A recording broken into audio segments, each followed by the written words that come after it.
Hi there, and welcome to another one of my video Bible lessons. Today we are talking about the prodigal son, and it is found in Luke 15, starting at verse 11 if you're following along today. So we will get started. This is a parable that most people are familiar with, even maybe people who never stepped inside a church. It is commonly referred to as the parable of the prodigal son. But I would say that's not accurate. Let me explain.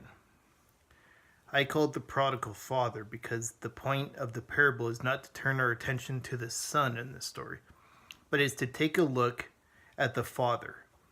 It's to show us something about the father. The father is really supposed to be a central figure of the story. The word prodigal we often take to mean somebody who goes astray, or somebody who's going off doing his own thing. The word prodigal doesn't refer to someone who has gone astray. If you look it up in the dictionary, prodigal means extravagant or excessive. And we can probably say that that's probably how the son lived when he left home. But we can say that more of the love and grace and compassion and patience of the father. How do we know it's about the Father? He represents God, and he's a picture of God. There's only one thing we need to be mindful about when it comes to the first century Israel, because we want to come as close as we can in our culture. We want to get as close as we can to seeing and understanding it, the same way the original audience would have. The culture of the first century Israel was really viewed through a shame and honor paradigm. It wasn't necessarily meaning good or bad. You want to do things that bring honor. You want to avoid things that bring you shame. Verses 11 and 12, if you're following along in Luke 15. Let's see, verse. And then he said, a certain man had two sons. And the younger son said to his father, Father, give me the portion of goods that falls to me. So he divided them his livelihood. In our day and age, we may miss how repulsive this request is. We have something of an entitlement complex in our culture. So we may miss how shameful this request of the younger son really is. So the father in the story has two sons, and the younger one who makes this shameful request, he says, Father, don't be deceived, how respectful that may sound on the surface. He wanted his share and wanted it now. And this is a terribly disrespectful, dishonoring request. It's like telling your father, Dad, I wish you're dead because I want the things that you have that are going to be mine. Now, most of us wouldn't say that to our parents. In fact, it's hard to imagine a child being so disrespectful, so hurtful, so uncaring toward their father. Even if you don't like them, it's hard to imagine somebody being this disrespectful. He doesn't care about his father's honor. He doesn't care that he said something shameful and made a shameful request, so it doesn't bother him.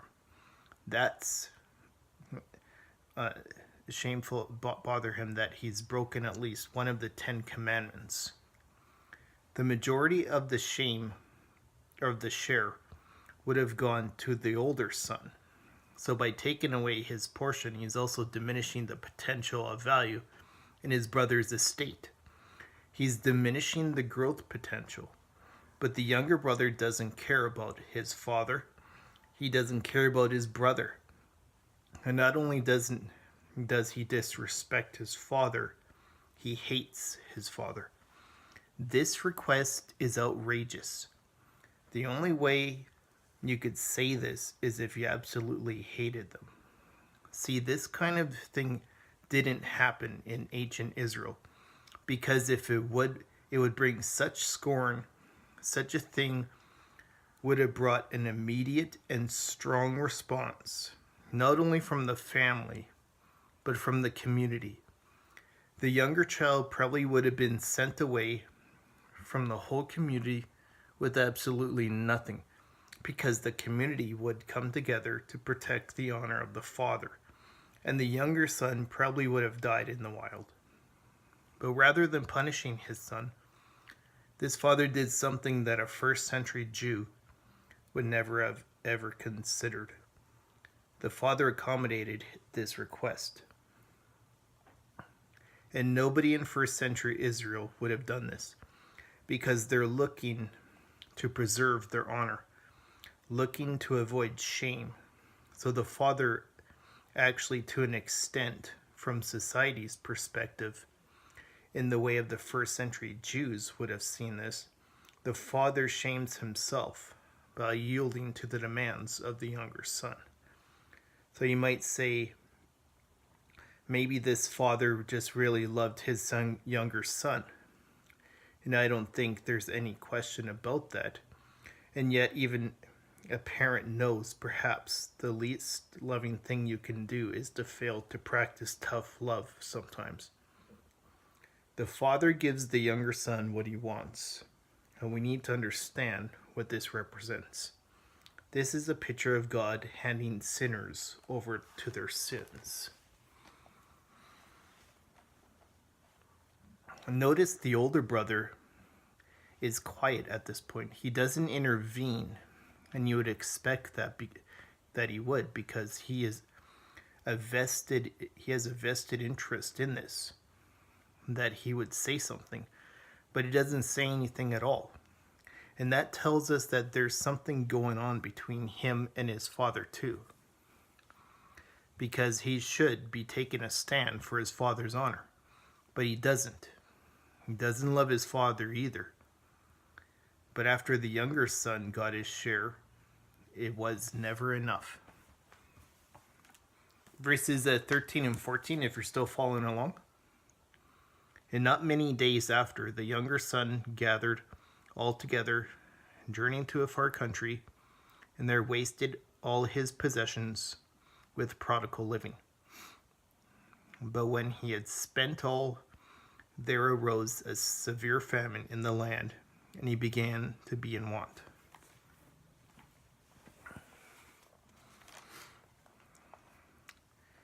So it just wasn't enough.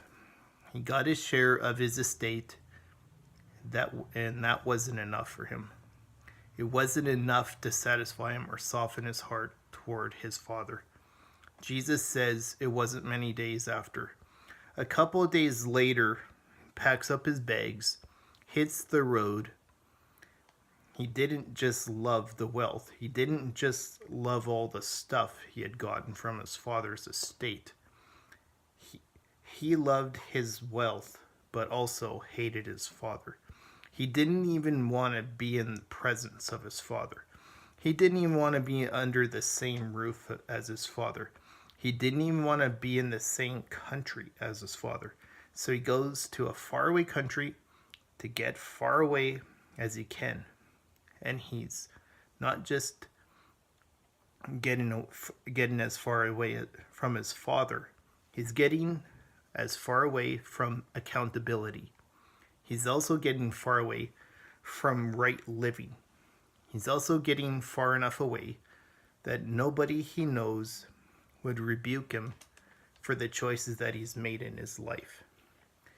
It's foolish to put your hope for righteousness in riches. And that's exactly what this son has done. By getting this money and getting away from his accountability and his friends who are going to make in all this, he thinks it's going to make everything all right. And before long, his well runs dry and he's broke. And the people who pretend to be his friends while he's living it up with all kinds of money are nowhere to be seen. Now there's no one to help him. Who steps up to help him when the well runs dry? Nobody. So when this severe famine starts to arise, He's out of money. He's out of hope. He's just about out of options. And that's what life is like at the bottom of the barrel. Verses 15 and 16, if you're still following along. Then he went and joined himself to a citizen of that country, and he sent him into the fields to feed the swine. And he would gladly have filled his stomach with the pods that the swine ate, and no one gave him anything.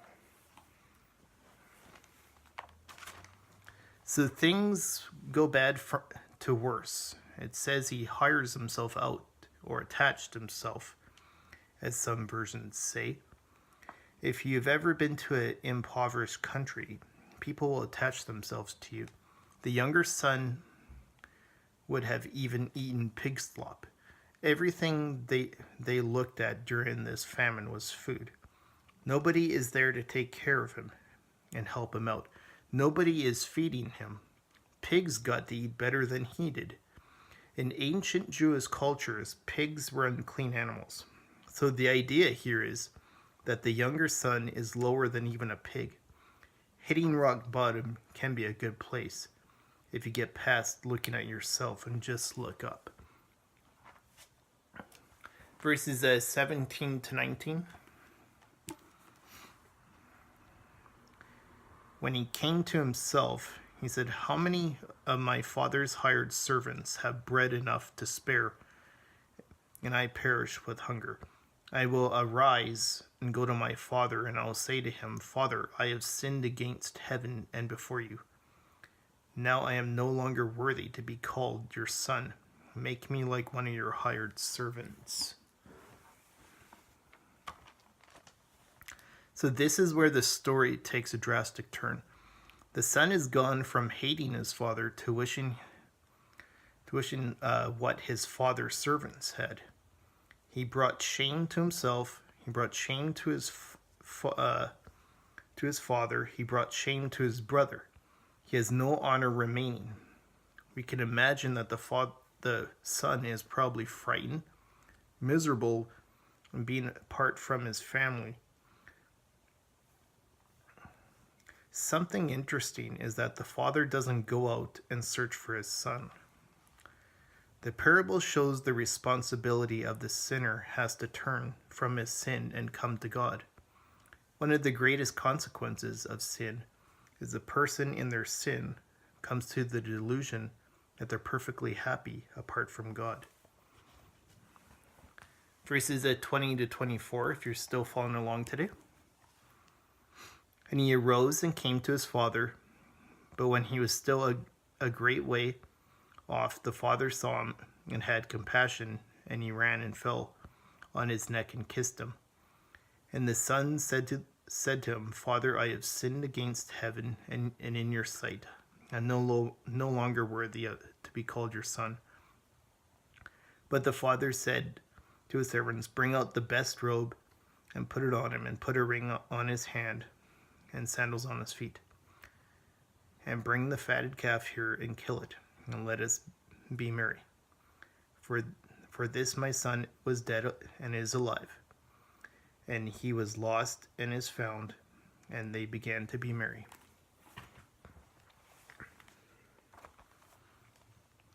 Now it is, of course, very important to have a right understanding of what someone has to do to be restored unto God.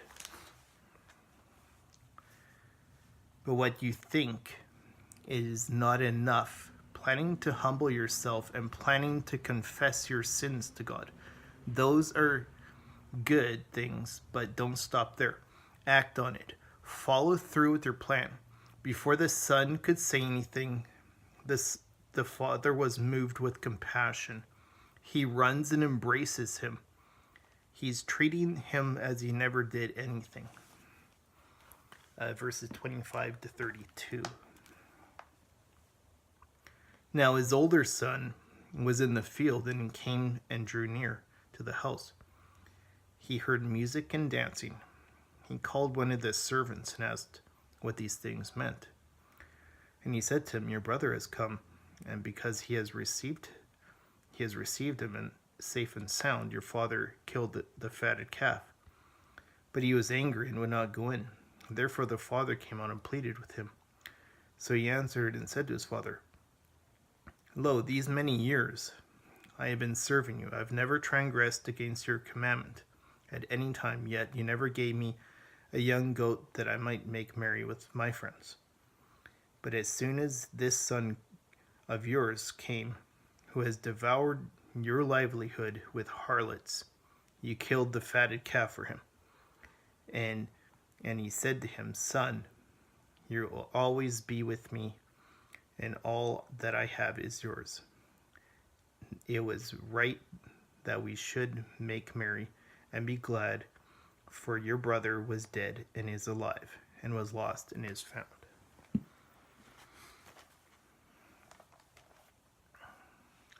In this parable, the Pharisees are the older brother. And the older brother doesn't have the father's joy. And the point is, the Pharisees don't have God's joy.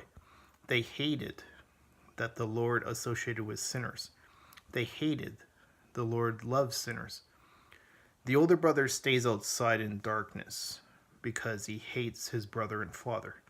It seems unfair that the younger son who brought such shame on the family would be welcome and restored, so openly and complete. But I also understand that the more I side with the older brother, the less in tune with God my heart is. If there's something that brings God joy and not us, God's not the problem, it's ours. And if we like something that God doesn't, we're not the problem. We are the problem, and God's not the problem. That is my lesson, and I hope you guys are enjoying these. Continue to watch, continue to subscribe, and continue to share, because the more people that see these, the more people that get to see God's word. Like I said, I'm posting on YouTube to reach more people rather than just Facebook. I posted a link to it on my Facebook page, and so you can find the YouTube page there. And if you ever have any questions, just feel free to leave a comment, or you can reach me on Facebook, and I'll leave you with that. God bless.